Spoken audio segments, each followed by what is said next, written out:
नमस्कार, मी ज्ञानदा कदम. माझा महाराष्ट्र माझं विजन या कार्यक्रमात आपल्या सर्वांचं स्वागत. कोरोना काळातनं सावरून आपण पुनश्च हरिओम म्हणतोय. लॉकडाऊनचा तिसरा टप्पा, अनलॉकचा तिसरा टप्पा आता सुरू होणार आहे. पण या कोरोनानं सर्वात मोठा आघात केलाय तो राज्याच्या उद्योग जगतावर आणि लोकांच्या रोजगारावरती. आता पुनश्च हरिओम म्हणताना उद्योग विश्वाच्या योजना काय आहेत, त्यांना अडचणी कोणत्या येत आहेत आणि या सगळ्या आव्हानांवरती उद्योग विश्व आणि सरकार कशी मात करणार आहे याविषयी आपण संवाद साधूया राज्याचे उद्योग मंत्री आणि शिवसेनेचे ज्येष्ठ नेते सुभाष देसाई यांच्यासोबत.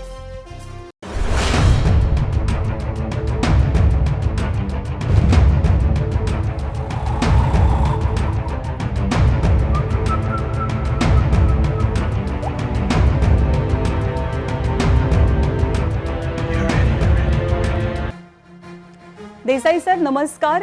एबीपी माझाच्या माझा विजन मध्ये आपलं मनापासून स्वागत. नमस्कार सर. आता आपण पुनश्च हरिओम म्हणतोय आणि अर्थात उद्योग विश्वानं पुनश्च हरिओम म्हणण्यासाठी नेमकी काय काय तयारी केली आहे, तुम्हाला अडचणी कोणकोणत्या आहेत, कोणती आव्हानं आहेत आणि मात तुम्ही कशी करणार आहात उद्योग मंत्री म्हणून, याबद्दल तुम्ही थोडंसं बोलावं असं मी पहिल्यांदा सांगते आणि मग आपण प्रश्नांकडे वळूयात. जरूर.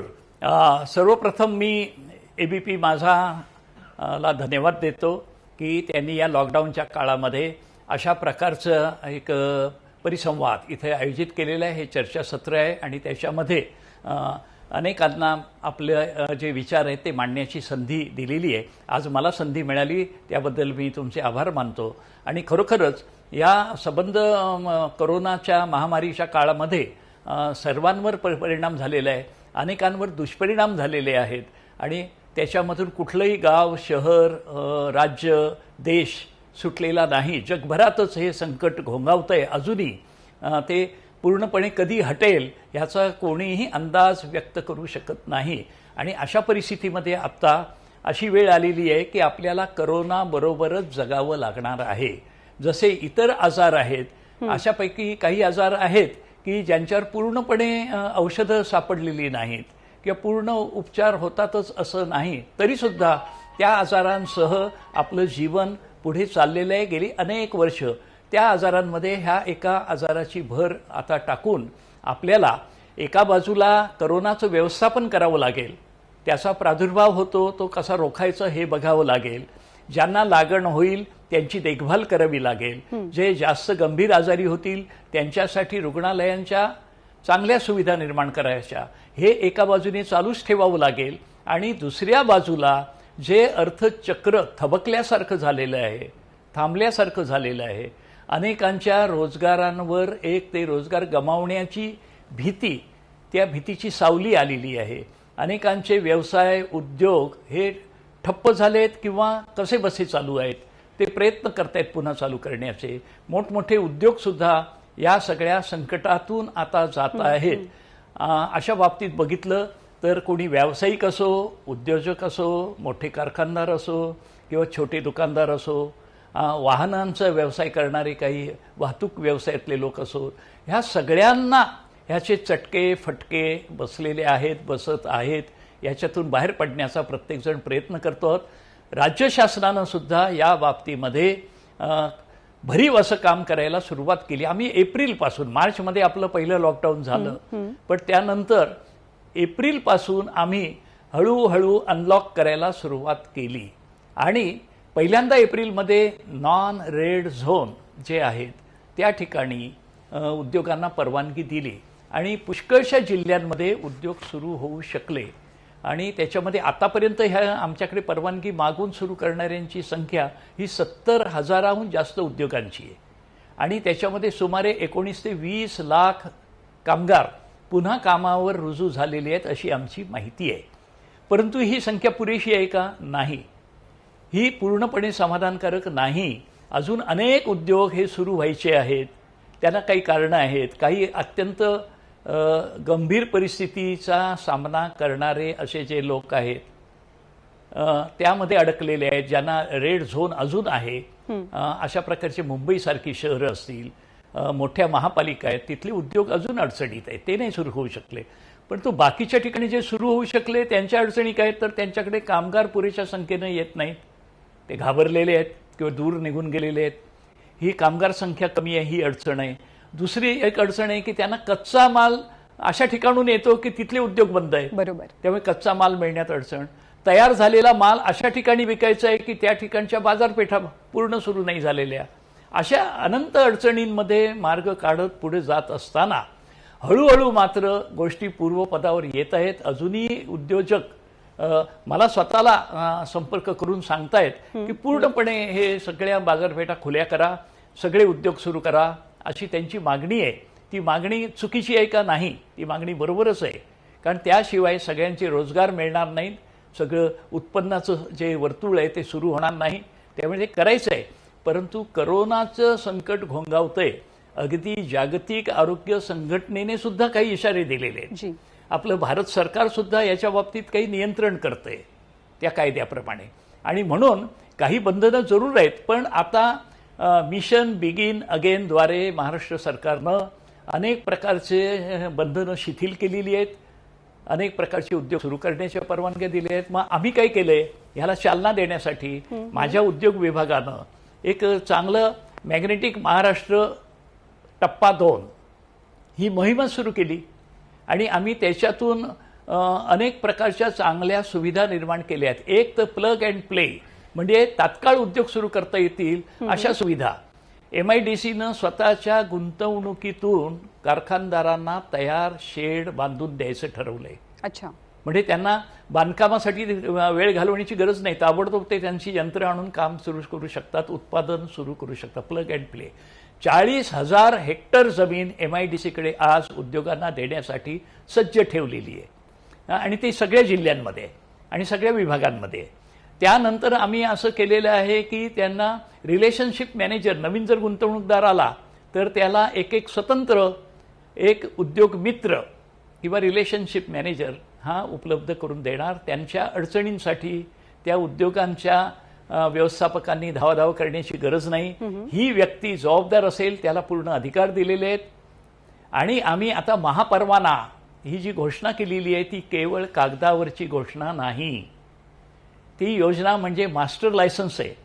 यांनी जर गुंतवणुकीचं आमच्याबरोबर करार केला, राज्यामध्ये कुठेही जमीन त्यांनी त्या प्रकारे राखून ठेवली, बुक केली, त्यासाठी काही पैसे भरले की ताबडतोब 48 तासात त्याला महापरवाना दिला जाईल, ज्यामुळे ते ताबडतोबीनं त्यांच्या सोयीनं लवकरात लवकर उत्पादन सुरू करू शकतील. आणि इतर जे परवाने आहेत इतर खात्यांचे ते हळूहळू नंतर देता येतील. त्यासाठी उत्पादन सुरू करण्याचं थांबवायला काही अडचण नाही, थांबू नये, काम सुरू होतील. ही फार आकर्षक योजना केल्या आहेत. महाजॉब्स म्हणजे एक प्रकारे औद्योगिक कामगार विनिमय नवीन यंत्रणा उभी केलेली आहे. ते पोर्टल आहे, ऑनलाईन आहे. आणि आम्हाला खरोखरच त्यावेळेला एक आश्चर्याचा आणि आनंदाचा धक्का बसला की 2 दिवसामध्ये जवळजवळ 2.25 लाख तरुणांनी त्याच्यावर आपली नावं नोंदवली आहेत. त्यानंतर अनेक उद्योगांनी त्यांच्या ज्या गरजा आहेत, त्यांना कुठे किती कामगार पाहिजेत, कुठल्या वर्गाचे पाहिजेत, कुशल पाहिजेत, अर्धकुशल पाहिजेत, त्याबद्दलची त्यांची नोंदणी आहे. त्यामुळे महाजॉब्स आहे, महापरवाना आहे, प्लग अँड प्ले आहे आणि रिलेशनशिप मॅनेजर ह्या नव्या योजना आणून आम्ही उद्योगांना अधिक चांगलं सुलभ वातावरण राज्यात तयार केलेलं करण्यासाठी जुने जे कारखाने सुलभता यावी परवान्यांमध्ये किंवा इतर गोष्टींमध्ये. मी यासाठीच थांबवते कारण वेळेची मर्यादा आपल्याकडे आहे, त्यामुळे काही प्रश्नोत्तर घेणं सुद्धा भाग आहे. सर, उद्योग विश्वातनं म्हणजे लघु उद्योग किंवा मध्यम उद्योग विश्वातनं सातत्याने मागणी होते की त्यांना सूट मिळावी आणखी. मग ती वेगवेगळ्या स्वरूपाची, ती कर रूपात आहे किंवा अन्य कोणत्या रूपातली. पण आता खरंच राज्य सरकारच्या तिजोरीचा विचार करता, इतर परिस्थितीचा विचार करता आता यापुढे ऑगस्ट महिन्यापासून किंवा त्याच्यानंतर आतापर्यंत देत आलेली सूट ही देणं शक्य आहे का राज्य सरकारला? हां, फार चांगला प्रश्न आहे हा. कारण हे प्रश्न आम्हाला सुद्धा अनेक जण विचारत असतात थेट. तर त्या बाबतीत जी काही एक तर गोष्ट सांगतो की करोनामुळे जी अडचण झाली, अनेकांचं नुकसान झालेलं आहे, लघुउद्योगांचं खास नुकसान झालेलं आहे, त्यांच्यासाठी आम्ही आमचं एक पॅकेज तयार केले. आमच्या मंत्रिमंडळाची आम्ही ती मान्यता घेऊन ते जाहीर करू. त्याच्यात काय त्याची सवलती आहेत हे मी आता सांगणार नाही, कारण मंत्रिमंडळाची मान्यता मिळण्याची अजून आम्हाला वाट पाहावी लागेल. परंतु मागण्या कोणत्या होत्या? तर विजेच्या बिलात सवलत द्या, विजेचं जे काही आकार झालेला आहे तो कमी करा, दुसरं आहे की व्याजामध्ये सवलत द्या. व्याजाचे म्हणजे हप्ते भरावे लागतात कर्जाचे, त्यांचं व्याज भरणं कठीण आहे, ते व्याजामध्ये सवलती द्या. दुसरं 2-3 महिने कामगारांना काम नसताना वेतन द्यावं लागलं, बरोबर. त्याच्यामध्ये काही अनुदान द्या. म्हणजे त्याच्यामध्ये 1-2 महिन्याचं पगार काही देता आले सरकारला तर ते द्यावेत. अशा त्यांच्या ज्या प्रमुख मागण्या आहेत त्या मागण्यांवर आम्ही गांभीर्यानं विचार केलाय. वित्त विभागाशी उद्योग विभागानं चर्चा केलेली आहे आणि त्याच्यातून आम्ही एक अशा प्रकारची योजना अंतिम स्वरूपापर्यंत तयार केलेली आहे. ती आता मंत्रिमंडळाच्या मान्यतेने आम्ही जाहीर करू. जी. त्याचबरोबर आम्ही दुसरं काम केलेलं आहे उद्योग वाढीसाठी.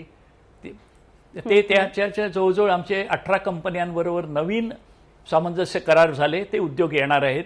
जवळजवळ 20,000 कोटी रुपयाची नवीन गुंतवणूक येते आणि हे सामंजस्य करार कागदावर राहणार नाहीत तर ते प्रत्यक्षात येतील अशा प्रकारची छाननी केलेली आहे. दुसरी ह्याच्यातली महत्त्वाची गोष्ट आम्ही जे काही पावलं उचलतो त्याच्यामध्ये एक नवीन MIDC आम्ही रायगड जिल्ह्यात स्थापन करतो. तिला खूप चांगला प्रतिसाद मिळतोय.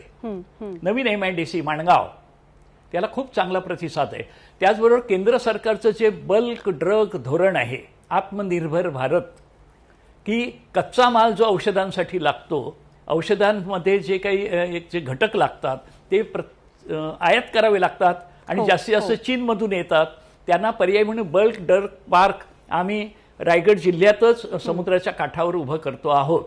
त्यानंतर औरंगाबादचं जे हे DMIC आहे त्या ठिकाणी बिडकीनला मोठी औद्योगिक वसाहत आणि त्याचे फूड पार्क उभं करायला सुरुवात केलेली आहे. नागपूर आहे, नाशिक आहे, अशा इतर शहरांच्या आसपास सुद्धा चांगले उद्योग आणण्याच्या दृष्टीने जोरदार प्रयत्न चाललेले आहेत. जसजसे ते परिपक्व होतील त्याप्रमाणे आम्ही त्यांची घोषणा जाहीर करू. सर, चीनमधनं बऱ्याचशा कंपन्या काढता पाय घेतात वेगवेगळ्या कारणांमुळे, तर या कंपन्यांनी महाराष्ट्रात यावं, महाराष्ट्रामध्ये गुंतवणूक करावी, यासाठी महाराष्ट्र सरकार त्यांना रेड कार्पेट देण्याच्या विचारात आहे का? विचार म्हणजे आम्ही त्याच्यावर कामच सुरू केलेलं आहे. म्हणजे आपल्याला माहितीसाठी सांगतो की आम्ही सामंजस्य करार केले, त्याच्यामध्ये सुद्धा काही असे व्यवसाय आहेत की जी चीनमधून इकडे येणार आहेत. त्या कंपन्या जगभरातले दुसरे लोक आहेत. म्हणजे सिंगापूरच्या कंपन्या, जपानच्या कंपन्या आहेत. त्यांना आता चीनपेक्षा गुंतवणुकीसाठी इतर प्रदेश हे शोधतायत ते, आणि त्यांना त्याच्यामध्ये भारत किंवा महाराष्ट्र हा जास्तीत जास्त आकर्षक वाटतो आहे. ते ह्याच्यामध्ये काही सामंजस्य करार असे आहेत की ते तिकडचे उद्योगांना पर्याय म्हणून येत आहेत. त्यामुळे हे काम सुरू झालेलं आहे. हे अधिक गतिमान करण्यासाठी आमची सगळी यंत्रणा आता काम करते. सर, बरेचसे मजूर बाहेर गेले आहेत, आपल्याला ही कल्पना आहे. काही जण परत आले आहेत, काही जण येणं बाकी आहे. ते कधी येतील आपल्याला माहिती नाही, पण आता जेव्हा आपण पुनश्च हरिओम म्हणतो तेव्हा सगळं काम सुरू करण्याची गरज आहे. असे खूप स्थानिक आहेत की जे सध्या बेरोजगार आहेत. त्यांना या सगळ्या उद्योग विश्वाशी कनेक्ट करण्यासाठी सरकार कसं प्रयत्न करत आहे? पेपरवरती योजना खूप चांगल्या वाटतात, पण त्याच्यामध्ये प्रॅक्टिकॅलिटीजचा विचार आपण केला तर थोड्याशा अडचणी येतात. तर या सगळ्या महाराष्ट्रातल्या स्थानिक भूमिपुत्रांचा जेव्हा प्रश्न येतो तेव्हा त्यांना या उद्योग जगताशी सरकार सोप्या पद्धतीनं कसं जोडतंय, त्यांना रोजगाराची संधी मिळावी म्हणून?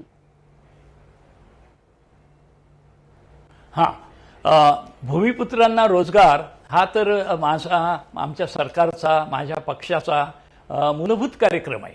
त्यामुळे त्या दृष्टीनं आम्ही जे आता नवीन औद्योगिक कामगारांसाठी जे पोर्टल तयार केलेलं आहे, जी योजना तयार केलेली आहे महाजॉब्स, त्याच्यामध्ये अट टाकलेली आहे की त्यामध्ये त्यांना डोमिसाईल सर्टिफिकेट, जे काही तिथला स्थानिक रहिवासी असल्याचा पुरावा द्यावा लागेल. त्यामुळे ही पूर्णपणे भूमिपुत्रांसाठीच संधी आहे.